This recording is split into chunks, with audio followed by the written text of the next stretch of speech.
আসসালামু আলাইকুম রহমতুল্লাহ।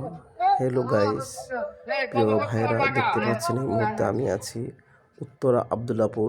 ঈদুল আজহা উপলক্ষে অনেকেই গোশত নিয়ে আসার কেজি কত পর এগুলা? কেজি কত? তারা এভাবে 300 টাকা কেজি করে গরু ও গোশত বিক্রি করে।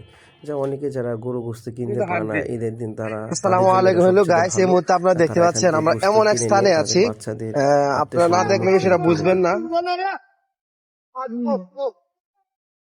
316 কত ভাগা কত? কত কইরা? কত?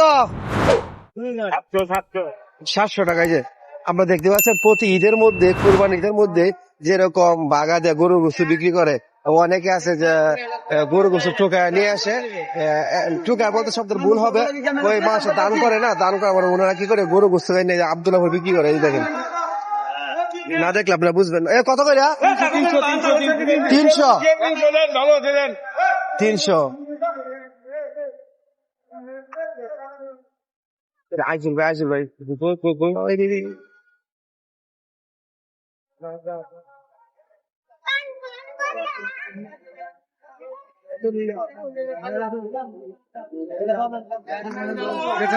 না না তাহলে ওরা বুঝতে বুঝতে কিনতে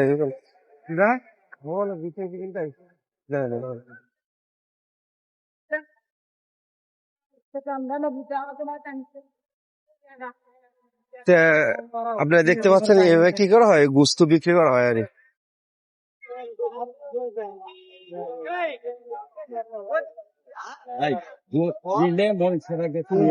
কত করে মামা? একদম 800, কোনো দামাদামি না, একদম 800।